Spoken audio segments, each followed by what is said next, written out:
திருஞானம் அவர்கள் எழுதிய $1 டிரில்லியன் கனவு நூல் அறிமுக நிகழ்ச்சி. மாண்புமிகு அமைச்சர் முனைவர் அன்பில் மகேஷ் பொய்யாமொழி, திட்டக்குழு துணைத் தலைவர் ஜெயரஞ்சன், தொழில் முனைவர் சுரேஷ் சம்பந்தன், திராவிடர் கழக துணை பொதுச் செயலாளர் மதிவதனி ஆகியோர் சிறப்புரை ஆற்றுகின்றனர். டிசம்பர் 10 புதன்கிழமை காலை 10 மணிக்கு சர்பிட்டி தியாகராயர் அரங்கில். அனுமதி இலவசம். அனைவரும் வருக. ஒரு நல்ல போராட்டம், அது பாராட்டுறோம், வாழ்த்துறோம், வரவேற்கிறோம். இந்த போராட்டத்தில் காவல்துறை கையை பிடிச்சி கடிச்சிடுறாங்க. இது எப்படி பார்க்கணும்? 77-80 வயசு கிட்ட ஆகுது. ஒரு மூத்த அரசியல்வாதி போறாரு. அவர் தொடர்ச்சியாக அவருக்கு அடுத்து ஒரு சில பேர்லாம் போறாங்க. யாரோட தூண்டுதல்? பாஜக சொல்லி தான் போறாரு. இது வரைக்கும் யாருக்கா புரிதல் உண்டா? ஏன்டா இங்க பக்கத்துல இவ்வளவு பேர், நாட்டில் இவ்வளவு ஒரு தலைவர் இத்தனை படைகளை கட்டி போராடினார, இத்தனை பேர் செத்துட்டாங்க. யாரை நம்பி செத்துருக்காங்க? இந்த திராவிடமும் தமிழ் தேசியமும் எனது இரு கண்கள்னு சொன்னாரு. இதே மண்ணில், இதே தமிழ்நாட்டில், இதே சென்னையில முத்துக்குமார் போன்ற எண்ணற்ற மாவீரர்கள் தங்களோட தேகத்தை தீக்கரை ஆக்கியிருக்காங்க, தீக்கு பலி கொடுத்துருக்காங்க. அதை பத்தி ஏதாவது வரலாறு தெரியுமா இவர்களுக்கு? தமிழ் தேச அரசியலை முழுசா உள்வாங்கினவர் தானே சீமா. இப்போ அவர் சரியான பாதையில் இருக்காருன்னு நினைக்கிறீங்களா? இந்தியாவிலேயே எந்த ஒரு கட்சிக்கும் இல்லாத ஒரு கட்டமைப்பு திமுக. தேர்தல் வந்துட்டா அது will be like a monsters. ஒரு திமுக காரனும் பலதரப்பட்ட அவதாரங்களை எடுப்பாங்க.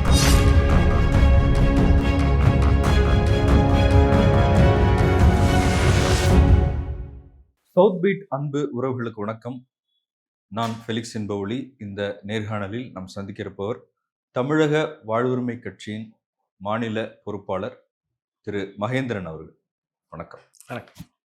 கிட்டத்தட்ட 15 ஆண்டுகள் நாம் தமிழர்ல முன்னணியில இருந்து செயல்பட்டீங்க. தேர்தலில் வேட்பாளராக கூட களம் கண்டீங்க.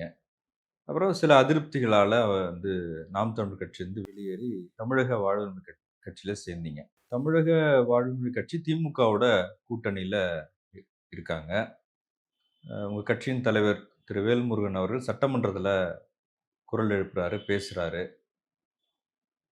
அதை தாண்டி தாவேகா, திமுக, நாம் தமிழர் இவங்களுடைய அரசியல் வாய்ஸ் இருக்குல்ல, பொலிட்டிக்கல் வாய்ஸ் வெளியே தெரியுது. தமிழக வாழ்வுரிமை கட்சியை பொறுத்த வரைக்கும் எந்த மாதிரியான செயல்பாடுகள்ல இருக்கீங்க?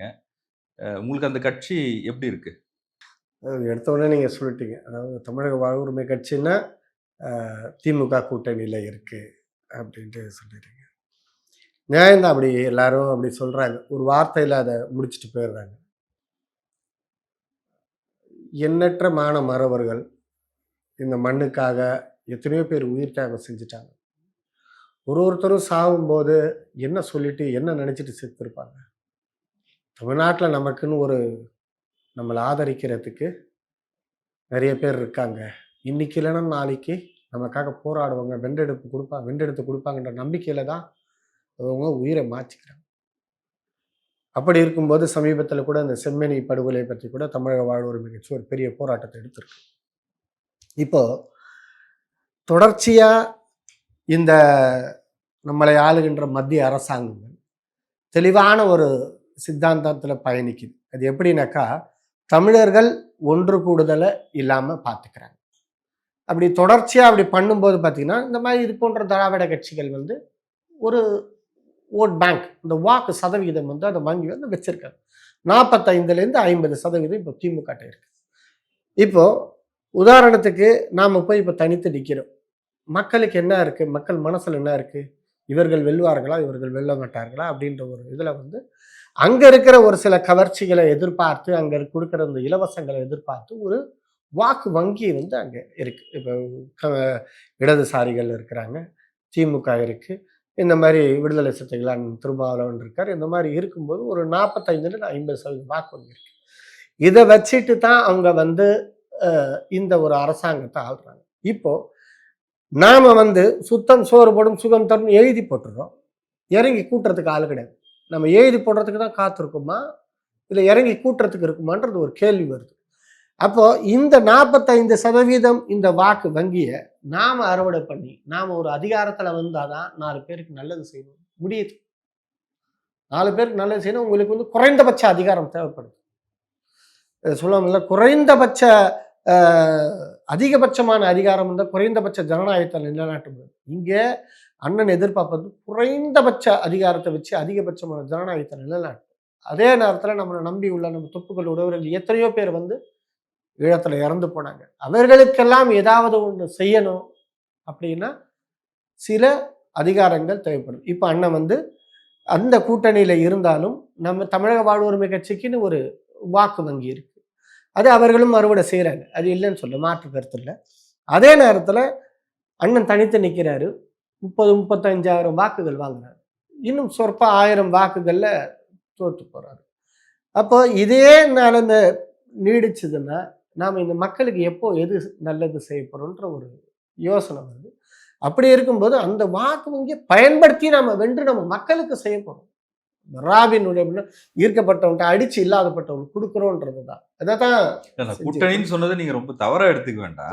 அல்ல, அப்படி சொல்லல. இது ஒரு 19 ஒரு சில கட்சிகள் வந்து அதை பேசிடுறாங்க, 1 சீட்டு 2 சீட்டுன்னு சொல்லிட்டு. அது வந்து மிக ஒரு தவறான ஒரு விஷயம். அதுக்கு உதாரணம் சொல்ல பாருங்க. சில வருடங்களுக்கு முன்னாடி கத்தின்னு ஒரு திரைப்படம் வந்தது. அந்த திரைப்படம் வரும்போது எல்லாருமே எதிர்த்தாங்க. அப்போ எங்கள் அண்ணன் நாம் தமிழர் கட்சி தலைமை ஒருங்கிணைப்பாளர் சீமான் வந்து அதை வந்து எதிர்க்கும் போது ஆதரிச்சார். ஆதரிக்கும் போது அந்த லைக்கா நிறுவனத்தினுடைய முதலாளி வந்து ராஜபக்ஷவோட பையன்கிட்ட நெருங்கிய தொடர்பில் இருக்கிறாரு, அதனால எல்லாரும் எதிர்க்கிறாங்கன்னும் போது இவர் என்ன செய்யறாரு, இதே சீமானன் என்ன சொல்றாரு, எந்த ஒரு விஷயத்த செய்யறதுக்கும் அதிகாரம் தேவை, அதிகாரம் வந்து ராஜபக்ஷ பையன்கிட்ட இருக்கு, இப்ப அவன் மூலமாக போய் அங்க ஈழத்துல இருக்க மக்களுக்கு வந்து லைக்கா நிறுவனம் நல்லது செய்து. எப்படி ஈழத்துல அப்பதான் நடந்து முடிஞ்ச போர், இந்த கத்தி படம் வருது, அந்த படத்தை ஆதரிக்கும் போது அண்ணன் சொல்றார், அது நியாயமான கருத்தா கூட இருக்கலாம், நான் அதை முரண்படுறேன் இல்லைன்றது அப்பாற்பட்டது. இப்போ ஈழத்திலேயே அப்படி இருக்கும்போது நான் இன்னும் சார்ந்த இன்னைக்கு வந்து சந்தன காட்டு உறவுகள்லேருந்து வன்னி காட்டு உறவுகள்ல இருந்து நம்ம முந்திரி காட்டு உறவுகள்லேருந்து எல்லாருக்குமே எந்தெந்த வகையில் தன்னால் இயலுமோ அதெல்லாம் செஞ்சிட்டு இருக்காங்க. அதுக்கு ஒரு குறைந்தபட்ச அதிகாரம் தேவைப்படுது. அந்த அதிகாரத்தை எப்படி பெற்றெடுத்து அதை வென்றெடுத்து அது மக்களுக்கு செய்ய வேண்டிய கால கட்டாயத்தில் நம்ம இருக்கோம். அதனால நம்ம என்ன சொல்றோம்னா, இதை வந்து இது அப்படியே ஒரு ஒத்த சீட்டு அப்படிலாம் சொல்றோம். இந்த ஒரு சீட்டு தான் இன்னைக்கு தமிழக மக்களுக்கு அவ்வளோ ஒரு நலத்திட்ட விஷயங்கள் எல்லாத்துக்குமே தொடர்ச்சியா குரல் கொடுக்குறோம். எல்லா எதிராக சட்டமன்றத்துல தமிழர்களுக்கு எதிரான சட்டங்கள் ஏதாவது இயற்றப்படுதுன்னா முதல் குரலாக அது அண்ணன் வேல்முருகன் மட்டும்தான். பாஜக கொண்டு வர மக்கள் விரோத சட்டங்களுக்கு எதிராக தமிழக வாழ்வுரிமை கட்சி இருக்கிறாங்க, சட்டமன்றத்தில் அவங்க குரல் ஒலிக்குது அப்படின்றது கடந்து இப்போ நாம் தமிழர் கட்சி வந்து தனித்து நின்று அங்கீகாரம் பெற்றிருக்கிறாங்க. 8% வாக்குகள் அவங்க வாங்கியிருக்கிறாங்க. இப்போ அவங்க அதிகாரத்துக்கு வர முயற்சி பண்ணுறாங்க. இப்போ அப்படி இருக்கும்போது இப்போ சோஷியல் மீடியாவாக இருக்கலாம், களத்தலையாக இருக்கலாம், பொதுக்கூட்டங்கள், அந்த மாதிரியான ஒரு விஷயங்கள் நடந்துக்கிட்டே இருக்குல்ல. இப்போ தாவேக தலைவர் விஜயும் போறாரு வராரு, பல விஷயங்கள் நடந்துகிட்டு இருக்கு. அப்போ வேல்முருகன் அவர்கள் கொஞ்ச நாளா எந்த சத்தமும் இல்லையே அப்படின்ற ஒரு விஷயம் இருக்கு. அதாவது நான் என்ன சொல்லுன்னா, எவ்வளவோ நல்ல காரியங்கள் செய்கிறாரு, அதை வந்து அண்ணன் வந்து வெளியே காட்டிக்கிறது இல்லை. பரவலாக ஒரு சில ஊடகங்களுக்கு பேட்டி கொடுக்குறாரு கொள்றாரு. இன்னைக்கு வந்து இந்த தகவல் தொழில்நுட்பம், இந்த ஐடி என்பதை வந்து தமிழக வாழ்வுரிமை கட்சியில் இன்னைக்கு வேற நல்ல ஒரு வடிவமாக வந்திருக்கு. சமீபத்தில் எடுத்த ஒரு போராட்டம், இந்த தமிழ்நாட்டு மக்கள் கலாச்சார சீரழிவுக்கு முன்னுதாரணமாக இருக்கிற இந்த பிக் பாஸ், பெண்கள் பார்க்கக்கூடிய ஒரு ஒரு ஒரு அருவருக்கத்தக்க ஒரு பெண்கள் பார்க்கவே கூடாத ஒரு அருவருக்கத்தக்க ஒரு தொடராக இருக்கு. அதை எதிர்த்து அண்ணன் வந்து முறையிடுறாரு. முறையிட்டு இதுக்கு போராட்டம் செய்யணுன்றாங்க. அப்போ பாருங்க இந்த அதிகாரம் எங்கே பயன்படுது பாருங்க. அப்போ இது முறையிடும் போது என்ன ஆகுதுன்னா, இதற்கு வந்து பிக் பாஸ் நிறுவனம் அது எங்க இருக்குன்னா நம்ம பூந்தமல்லிகிட்ட இருக்கு. இதுக்கு அனுமதி எங்க தராங்கன்னா சென்னையில கொடுக்குறாங்க போராடுறதுக்கு.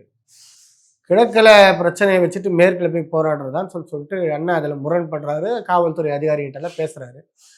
அது சரியா காவல்துறை அதிகாரிகளுக்கு மறுக்கும்போது சில சட்ட சிக்கல்கள் இருக்குன்னு சொல்லும்போது என்ன பண்றாருன்னா, அன்னைக்கு ஒரு முதல்வர் தலைமையில ஏதோ ஒரு நிகழ்வு நடக்குது. அப்போ அவருக்கு தொடர்பில் எடுத்து சொல்றாங்க, இல்லை அந்த இடத்துல கொடுக்க முடியாதுன்னு.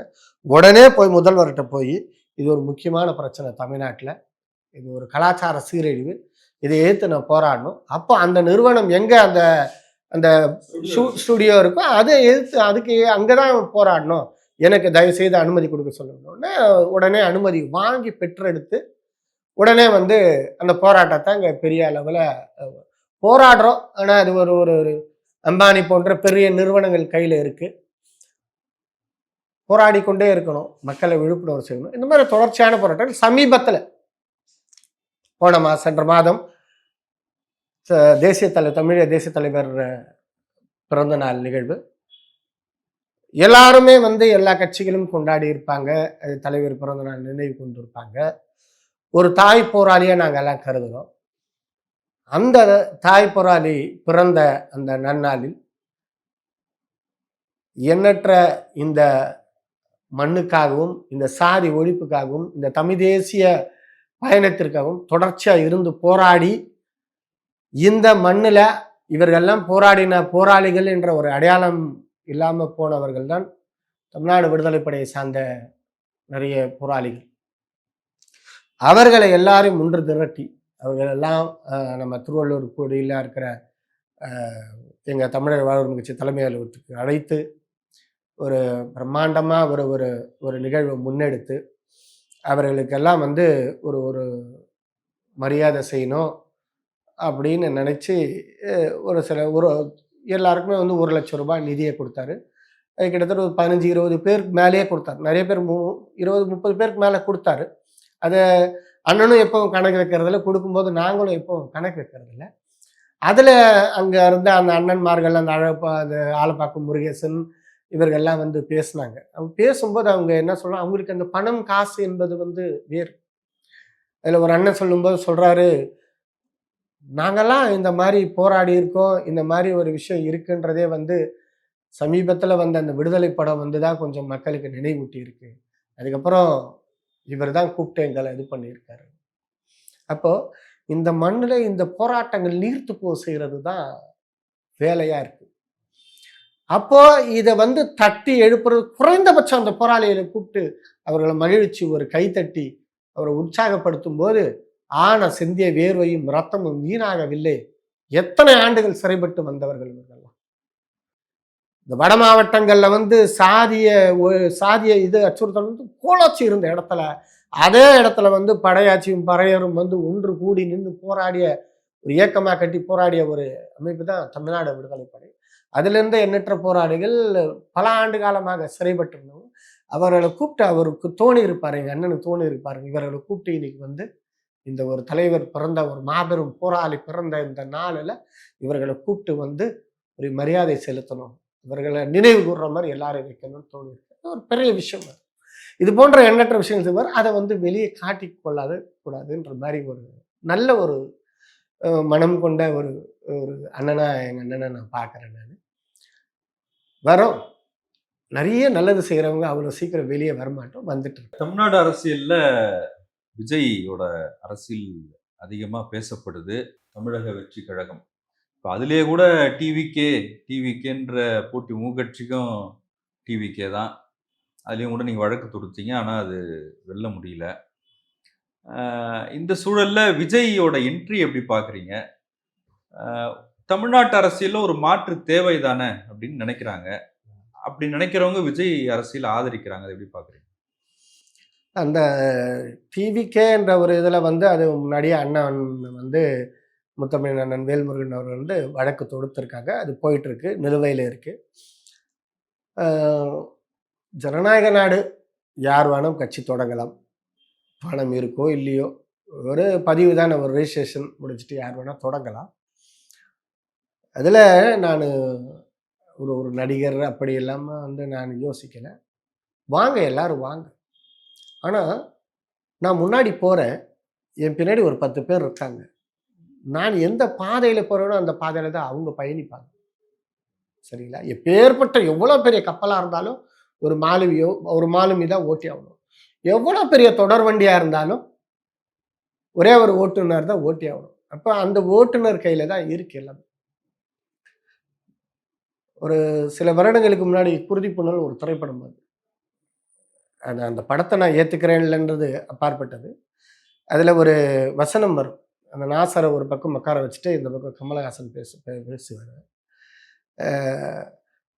நீ முன்னெடுக்கணும்னு நினைக்கிற, நீ நினச்சிக்கிட்டு இருக்கிற இந்த புரட்சி இயக்கம் இதெல்லாம் நீர்த்து போயிடுச்சு. உனக்கு சித்தாந்தமும் கொள்கையும் கற்றுக் கொடுத்தவங்க பல பேர் இறந்துட்டாங்க, நிறைய பேர் ரிட்டையர் ஆயிட்டாங்க. அடுத்த சந்ததி இப்போ வந்திருக்கிற சந்ததிகள்லாம் சினிமா பார்த்து வளர்ந்த பலகீனமான கூட்டம். ஒன்று அவங்கள அரசாங்கம் விலைக்கு வாங்கிடும், இல்லைன்னா மிதிச்சு ஓரம் தள்ளிடும். சரிங்களா? பலகீனமான ஒரு கூட்டத்தை தான் இந்த தேசிய கட்சிகள் சீக்கிரம் வளர்ந்தா மகிழ்ச்சி அடைவாங்க, எளிதா வென்றெடுத்தலாம். இல்ல தேசிய கட்சிகள்லாம் இப்ப தேசிய கட்சிகள் அதனை உறுதியா பிஜேபி இதை ஆதரிக்குது இல்ல, மறைமுகமான ஆதரவு இருக்குது. இதான உண்மை, எல்லாருக்கும் தெரிஞ்ச விஷயம் தானே. விஜய் அதை ஆதரிக்கல, அவர் கொள்கையை டிக்ளேர் பண்ணிட்டார்ல. அப்படியா?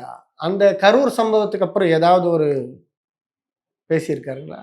ஏதாவது ஒரு சும்மா போயாவது திருப்பி கொள்கை எதிரி, அந்த எதிரி, இந்த எதிரி ஏதாவது பேசியிருக்காருங்களா? நாளை பேசுறதுக்கான வாய்ப்புகள் இருக்கு. திருப்பி சொன்னேன் நான் இப்ப சொன்ன பார்த்தீங்களா? அதே தான். சினிமா பார்த்து வளர்ந்த பலகீனமான கூட்டம் இருக்கு இல்லைங்களா, அதை நீர்த்து போ செய்யறது தான் வேலை.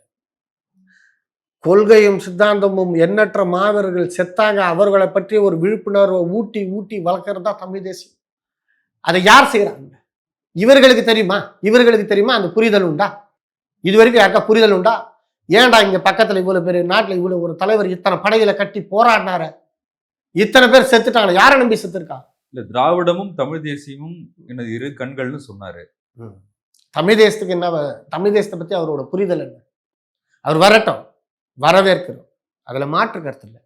அவர் கூட இருக்கிற தம்பிகளை யாரையும் குறை சொல்லலை, ஆனா அவங்களை நெறிப்படுத்துங்க, சரிப்படுத்துங்க. என்ன சொல்லி கொடுத்துருக்கீங்க நீங்க? என்ன பண்படுத்திருக்கீங்க? பண்படுத்த முடியாத ஒரு இது அது ஒரு கூட்டமா தான் பார்க்க முடியும்.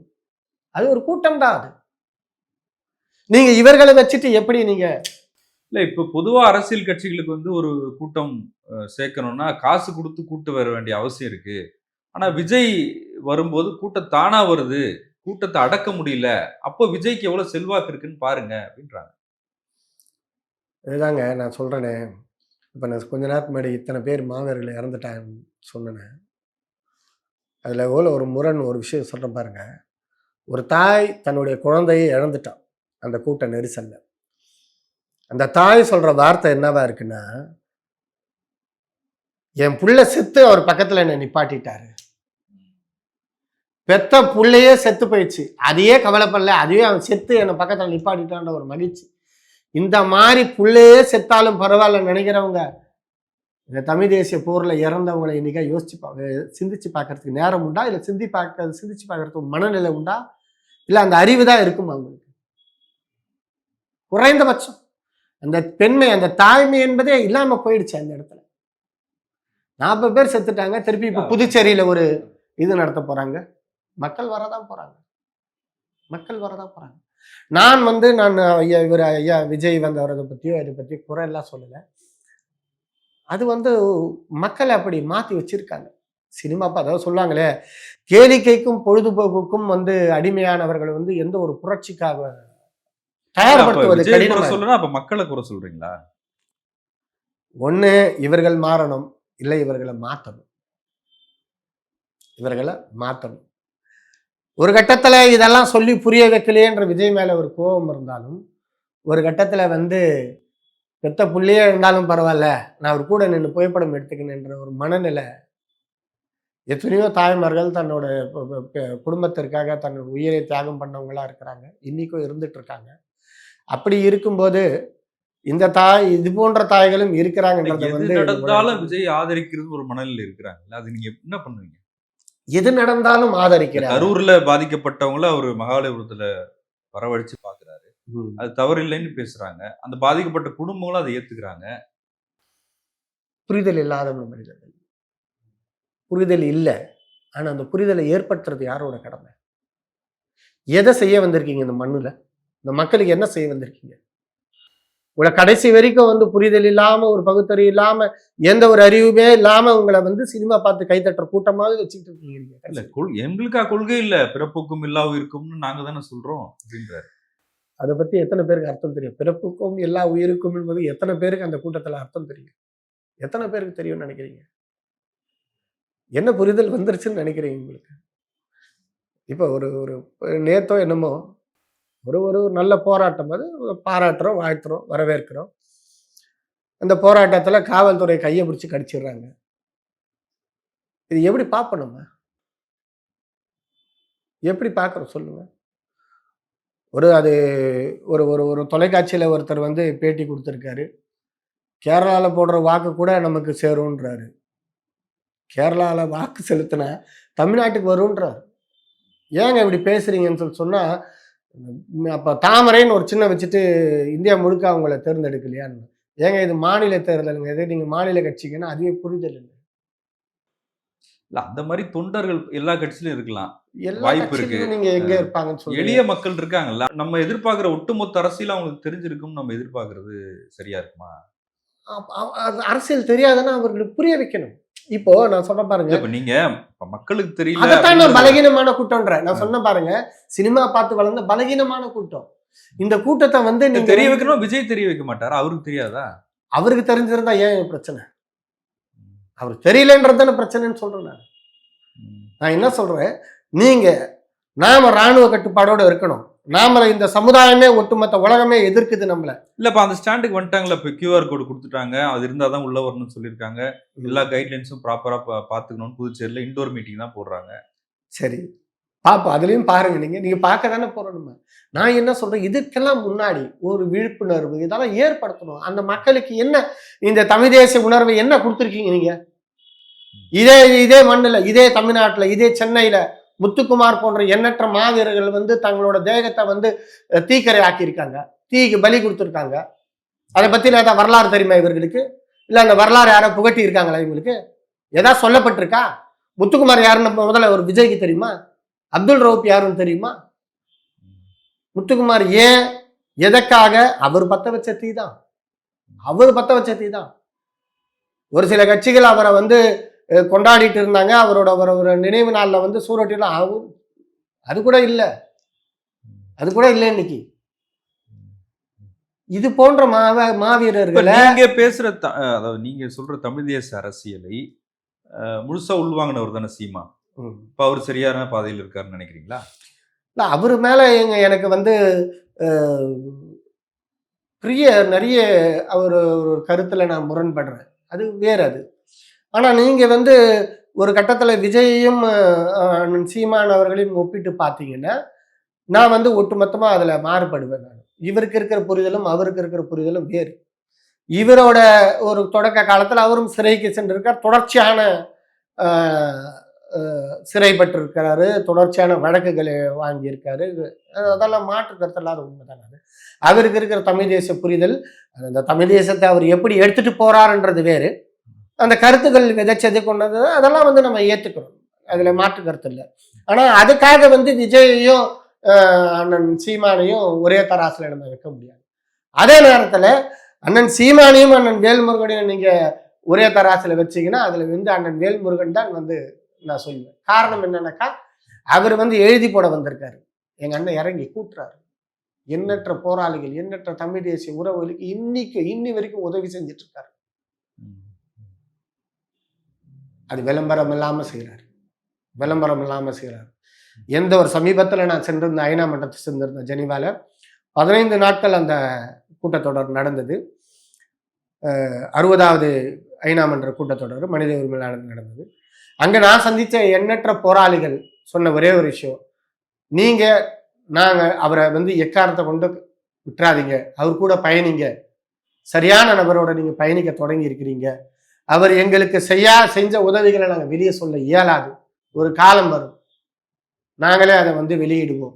அப்போ வந்து உலக தமிழர்கள் வந்து வேல்முருகன் பக்கம், அண்ணன் வேல்முருகன் பக்கம் ஒரு எப்படி சொல்றதுன்னா, எல்லாருமே இந்த உண்மை தெரிந்த முக்காவாசி பேர் வந்து அண்ணன் வேல்முருகன் பக்கம். அவர் வந்து தொடர்ச்சி அதுக்காக தான் போராடுறாரு.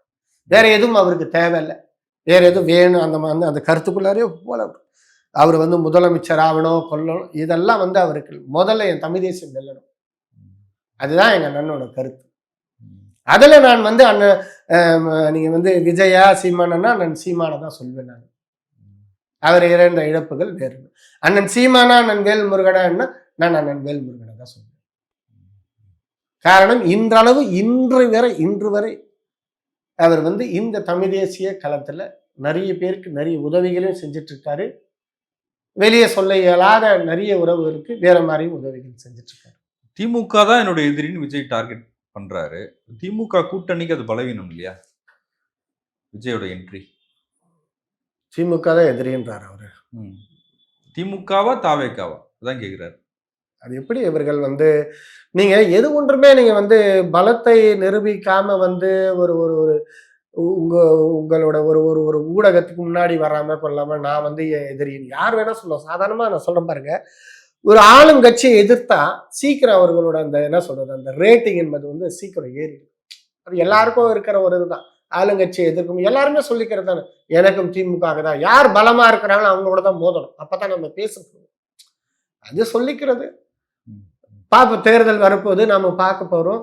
அதுக்காக வந்து நீங்க வந்து ஒரு பத்திரிகையாளர் மணி வந்து ஐயா மணி வந்து ஒரு இடத்துல சொல்லியிருப்பாரு, இந்தியாவிலேயே எந்த ஒரு கட்சிக்கும் இல்லாத ஒரு கட்டமைப்பு வந்து திமுக வச்சிருக்கு.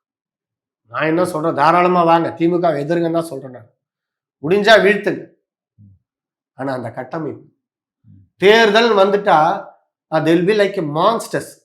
மணி ஐயா பத்திரிகையாளர் மணி ஐயா தான் சொல்லியிருப்பாரு, ஒரு திமுக காரணம் பலதரப்பட்ட அவதாரங்களை எடுப்பாங்க. நீங்க வாங்க, நீங்க வந்து ஐயா விஜய் கட்சியில வந்து முதல்ல ஒருங்கிணைங்க. அந்த அந்த உறவுகள் வந்திருக்காங்களே உங்களை நம்பி அவங்களை ஒருங்கிணைங்க. அவங்கள ஒரு பூத்துல உட்கார வைங்க. முதல்ல அந்த பூத்துல ஒரு 4 மணி நேரம் தொடர்ச்சியா உட்கார வைங்க. யார் உட்காருவான்னு பாருங்க. அதுல வந்து தேர்தல் என்பது ஒரு பெரிய வியூகம். அது அந்த வியூகத்தை கத்துக்கிறதுக்கே நான் நாம் தமிழ் கட்சியில 15 வருஷம் பயணிச்சவன். கிட்டத்தட்ட வந்து 2 சட்டமன்ற தேர்தல் 2016 பார்த்தோம், 2021 இருந்தேன். 2 நாடாளுமன்ற தேர்தல், 2 சட்டமன்ற தேர்தலை பார்த்துட்டு வந்திருக்கேன். அவர்கள் பார்க்கிற அந்த அந்த டேட்டான்றோமே, அந்த டேட்டால வந்து நாங்களே வந்து கொஞ்சம் கூட ஏறல. அது ஒரு பெரிய விளையாட்டு. அது அந்த தேர்தல் அரசியல் என்பது பெரிய விளையாட்டு. அந்த பூத்துல என்ன விளையாட்டு ஏதுன்னு அது அதுக்கு நிறைய பலம் தேவை. அதுல ரொம்ப ஒரு நூதனமா வேலை செய்யணும். அதுக்கு அதையும் தாண்டி இப்ப எல்லா வீடுகள்லயும் விஜய் போயிட்டாரு. அவருக்கு வந்து அவர் பெரிய நட்சத்திரம், அவர் தெரியாத ஆள் இல்ல.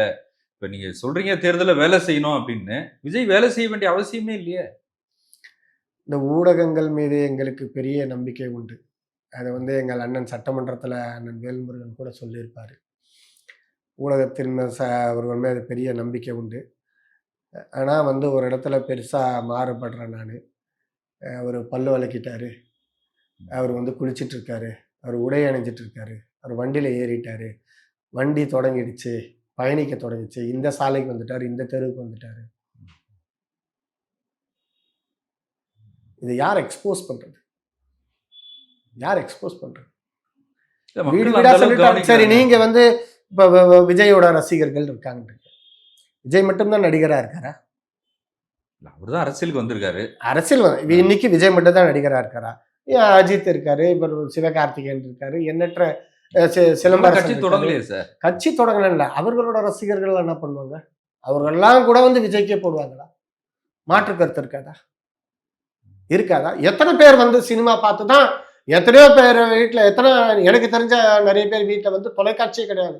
காரணம் பிள்ளைங்களோட படிப்பு வீணாயிடும். எத்தனையோ பேர் இருக்காங்க. நீங்க வந்து 10 பேர் நின்றுட்டு டிவிக்கேன்னு கத்துறதுனால நம்ம பெருசா அவர்களுக்கு தெரியும். இவர்கள் வந்தா சரி. நான் கேட்கிறேன், இந்த நாட்டின் பொருளாதார கொள்கை என்ன? இந்த மாநிலம் வளர்ச்சி அடைகிறதுக்காக என்னென்ன நலத்திட்டங்கள் இருக்குது?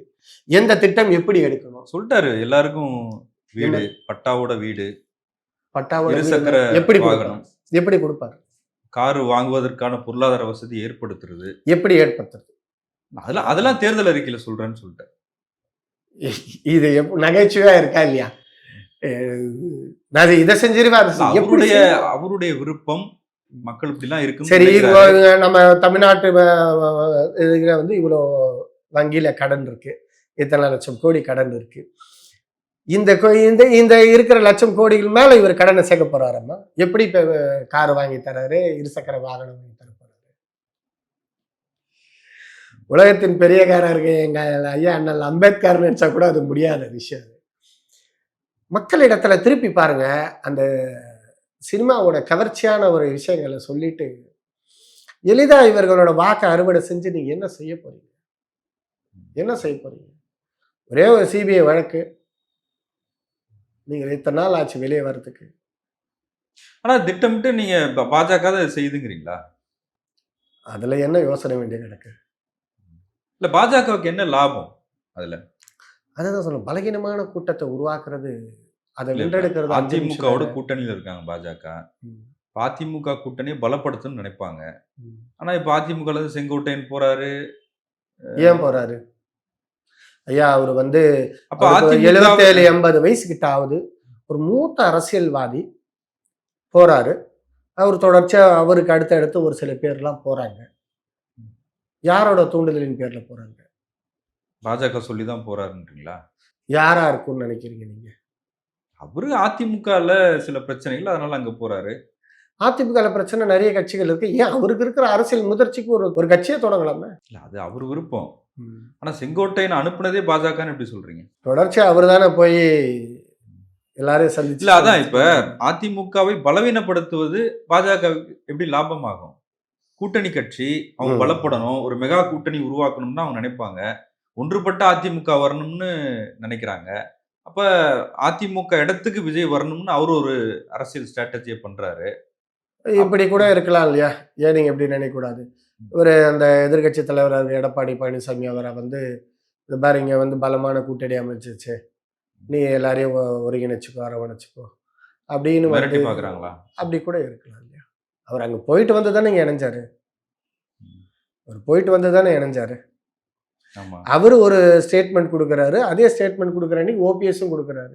இவ்வளவுதான் உங்களுக்கு கெடு, இதுக்கு மேல நான் ஏதாவது ஒண்ணு பண்ணுவேன்றாரு. ஒரு சில நாட்கள்ல இவர் போய் இணையிறாரு. அப்புறம் இவர் சொல்றாரு, நான் கட்சி தொடங்குன்னு நான் ஏதாவது சொல்லலையே, நான் எந்த அறிக்கையும் கொடுக்கலையே. ஒரு சிபிஐ விசாரணைன்னு சொல்லிட்டு போட்டிருக்காங்க. யார் மேலேயாவது ஒரு ஒரு வழக்கு ஏதாவது பதிவு செய்யப்பட்டிருக்கா? சிபிஐ ஏதாவது பதிவு செய்ய இன்னும் விசாரணையில தான் இருக்கு. விசாரணை இருக்கு. விசாரணை எப்போ முடியும்? தேர்தலுக்கு அப்புறம்? இல்லை நிலுவையிலேயே இருக்குமா? நாடாளுமன்ற தேர்தலுக்கு நிலுவை இருக்குமா? எனக்கு தெரியாது. அதுதான் அவர்கள் நினைக்கிற, எதிர்பார்க்கிற அரசியல் இதைதான், இந்த அரசியல் தான் இருக்கணும்னு நினைக்கிறாங்க. இப்படி ஒரு பலகீனமான அரசியல் இருந்தால் தான் அவர்களால் வென்றெடுக்க முடியும். நீங்க உயிரை கொடுக்குற உயிரே கொடையா கொடுத்து நின்று போராடுற உறுதியான ஒரு தமிழ் தேசிய அரசியல் வளம் பெறக்கூடாது. அதுல பாருங்க, தமிழ் தேசிய அரசியலை பேசுற இப்ப எங்க அண்ணன் சீமானா இருக்கட்டும், அண்ணன் திருமாவளவனா இருக்கட்டும், ஐயா மருத்துவரா இருக்கட்டும், பெருமதிப்புக்குரிய ஐயா ஈஸ்வரன், இவர்கள் எல்லாம் ஒன்று சேர்ந்தாலே ஒரு தமிழ் தேசிய கட்சியா நின்று இந்த தேர்தலை சந்திக்கலாம். எத்தனை பேர் அதுல தயாரா இருப்பாங்க? இப்ப எங்க அண்ணன் தயாரா இருக்கிறாரு. அண்ணன் ஒரு ஒரு உதாரணத்துக்கு சொல்றேன், எங்க அண்ணன் வேல்முருகன் தயாரா இருக்கிறார். அவரே சொன்னதுதான். ஒரு ஒரு 2 தேர்தலுக்கு முன்னாடி கூட சொன்னார், ஒரு பேட்டியில சொன்னார், நான் கூட என் ரத்தத்தோட இணைஞ்சு நின்று நான் தேர்தலை சந்திப்பேன்ட்டுலாம் கூட சொல்லியிருக்காரு. நான் மட்டும் தயாரா இருந்து, சீமான் கூட அண்ணன் மட்டும் தயாரா இருந்து மீதி பேர்லாம் இங்க இது இப்படி பிரிஞ்சு கிடைக்கிற வரைக்கும் தான் இவர்களை போன்றவர்களுக்கு ஒரு ஒரு ஒரு சுய லாபமா இருக்கும். அது ஒன்று சேர்ந்துட்டதான் இவர்களுக்கு பிரச்சனை. அது சேராம பார்த்துப்பாங்க, இவர்களும் சேருவதற்கான வாய்ப்புகள் எல்லாமே இருக்கு. இங்க எல்லாருமே என்னன்னாக்கா, இந்த இனத்தின் ஒரு ஒரு சாபக்கேடு நடக்க எல்லாருமே தலைவரா இருக்கணும். யாருமே ஒன்று கூட மாட்டாங்க. தமிழர்களுக்குள்ளார அந்த ஒற்றுமை என்பது ஒரே ஒரு இடத்துல தான் இருந்தது. அது தேசிய தலைவர் உருவாக்கின, தமிழீழ மண்ணில் தேசிய தலைவர் உருவாக்கினவர் ஒன்று கூட தான். உயிரையே கொடையா கொடுத்தாவது இந்த மண்ணையும் இந்த மக்களையும் இந்த நாட்டையும் சிங்களவர்கிட்ட மீட்டெடுக்கணுன்ற ஒரு ஒரு உறுதியான கொள்கையோடு நின்று போராடினாங்க. அப்பேற்பட்ட படையே அழிச்சு ஒழிச்சிட்டாங்க. அதனோட தாக்கமும் அதோட மீட்சியும் இந்த தமிழ்நாட்டிலையும் தமிழ் மண்ணில் உருவாயிடக்கூடாதுன்றதுல முக்கிய அதிகாரிகளும் நம்மை ஆளுகின்ற அரசாங்கங்களும் தெளிவா இருக்கிறாங்க, பயணிக்கிறாங்க. அதுக்கு இவர்களும் உறுதுணையா இருக்கிறாங்கன்றதுதான் நான் சொல்லுவேன். தமிழக வாழ்வுரிமை கட்சி எந்த அளவுக்கு வளர்ச்சி அடைஞ்சிருக்கு? இப்ப ஏற்கனவே ஒரு எம்எல்ஏ இருக்காங்க அந்த கட்சிக்கு. உங்க தலைவரே சட்டமன்ற உறுப்பினரா இருக்காரு. அடுத்த கட்டமா திமுக கிட்ட எத்தனை சீட் எதிர்பார்க்குறீங்க? இல்ல அது குறித்தான இதெல்லாம் அண்ணன் வந்து எப்படின்னாக்கா, இங்கே வந்து ஒரு ஜனநாயகம் இருக்கு. ஒரு பொதுக்குழு, ஒரு செயற்குழு, ஒரு உயர்மட்ட குழு இதெல்லாம் அண்ணன் வச்சிருக்காரு. அந்த உயர்மட்ட குழுல பேசி, கலந்தாலோசிச்சு எல்லா தொண்டர்கள்ட்டயும், எல்லா முக்கியமான நபர்கள்ட்டயும் பேசி கலந்தாலோசிச்சு அவர்களோட ஒப்புதல் பெற்று தான் அண்ணன் எல்லா முடிவும் எடுக்கிறாரு. அது ஒரு ஒரு ஜனநாயகம் இருக்கு. உட்கட்சி ஜனநாயகம் என்பது கோலோச்சி இருக்கு இங்க.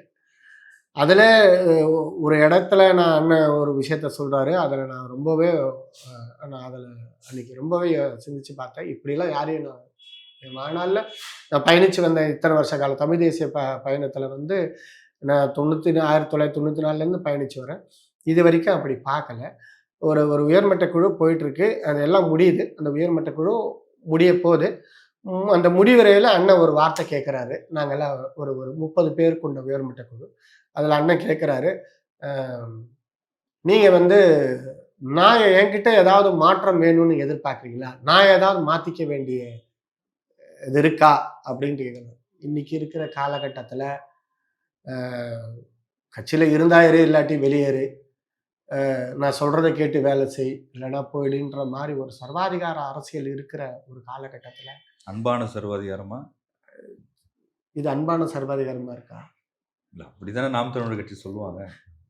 நான் சொல்கிறதே கேளுங்க, கேள்வி கேளுங்கன்னா நீங்கள் என்ன நினைப்பீங்க? நான் சொல்கிறத மட்டும்தான் கேள்வி கேட்கணும்னு சொன்னால் நீங்கள் என்ன நினைப்பீங்க? நீங்களா என்ன கேள்வி கேட்கக்கூடாது. நான் தான் உங்களுக்கு நான் சொல்கிற பதிலுக்கு தான் நீங்கள் வந்து கேள்வி கேட்கணும்னு சொன்ன. அதில் அப்படிப்பட்ட தன்மைகள் இருக்குன்னு சொல்கிறீங்க அவர் வேல்முருகன் அவர்கள். அண்ணன்ட்ட வந்து பார்த்தீங்கன்னா அந்த ஒரு நான் ஏதாவது மாற்றிக்க வேண்டியது இருக்கா? என்கிட்ட ஏதாவது மாற்றம் வேணுமா? இல்லை என் மீது ஏதாவது குறைகள் இருந்தாலும் சொல்லுங்க. இதுதான் ஜனநாயகம். நான் யாரையும் குறை சொல்றதுக்காக சொல்லலை. இப்படி எல்லாருமே இருங்கன்ற. சமீபத்தில் ஒரு பேட்டியில சொல்லியிருந்தாரு. எல்லாருமே பாராட்டி பேசியிருந்தாரு. அண்ணன் சீமான் உட்பட, ஐயா மருத்துவர் உட்பட எல்லாருமே பாராட்டி பேசியிருந்தாரு. என்னன்னா அப்படி பேசி வச்சிரு நான் கூட கேட்டேன். நாம மாண்பா போவோம் மகேந்திரா அப்படின்றார். மாண்பு நம்மகிட்ட மட்டுமே வந்தா போதாதுன்னா எல்லார்கிட்டையும் வரும்போது தானே அது சரியா இருக்குங்க. இல்லை அது என்னிடத்துல இருந்தே தொடங்கட்டுமே அப்படின்னு. எவ்வளோ பெரிய விஷயம். அப்போ அதே மாதிரிதான் எங்க கட்சியில எல்லா ஒரு விஷயம் எந்த ஒரு விஷயமா இருந்தாலும் இன்னைக்கு கேட்டு ஆலோசிச்சு பொதுக்குழு, செயற்குழு, உயர்மட்ட குழுன்ட்டு ஒரு ஒரு அடிப்படை ஜனநாயகம் இருக்கு. இந்த ஜனநாயகத்தின் வழியில அண்ணன் வந்து எல்லாத்தையுமே கேட்டு முடிவெடுக்கிறாரு. திமுகவோட கூட்டணி இருக்கிறதா, தனித்து போட்டியிடுகிறதா, இது போன்ற ஒரு ஆலோசனைகள்லாம் வந்து கலந்துரையாடல்லாம் போயிட்டு இருக்கு. அண்ணன் இப்போ இந்த ஆஸ்திரேலியாவில் நடக்கிற ஒரு இதுக்காக ஒரு நிகழ்வுக்காக போயிருக்காரு. வந்ததுக்கு அப்புறம் வந்து கூடிய விரைவில் பொதுக்குழு அறிவிப்பாங்க. அதுக்கு முன்னாடி ஒரு உயர்மட்ட குழு போட்டு விசாரிச்சு அதை கலந்து ஆலோசிச்சு ஒரு முடிவெடுப்பாங்க. அந்த சீட்டு என்கிறதோ என்னன்றதோ அதெல்லாம் அண்ணன் அந்த நேரத்தில் பேசி முடிவு பண்ணி நம்மகிட்ட பகிர்ந்துக்கிட்டு பண்ற ஒரு ஒரு ஜனநாயகம் உள்ள ஒரு கட்சியில பயணிக்கிறதுல எனக்கு ஒரு பெரும் மகிழ்ச்சி தான். அதுலேயே அண்ணன் தமிழ் தேசிய பாதையிலும் அதில் முன்னெடுத்து தமிழ் தேசிய பாதையில் சற்றும் மனம் தளராத ஒரு போராடுற ஒரு போராளியோட பயணிக்கிறதுல எனக்கு ஒரு மட்டற்ற மகிழ்ச்சின்னு தான் நான் சொல்லுவேன். உங்களுடைய நேரத்துக்கு மிக்க நன்றி. நம்ம தொடர்ந்து பேசுவோம் அடுத்தடுத்த கட்டங்கள். நன்றி. நன்றி.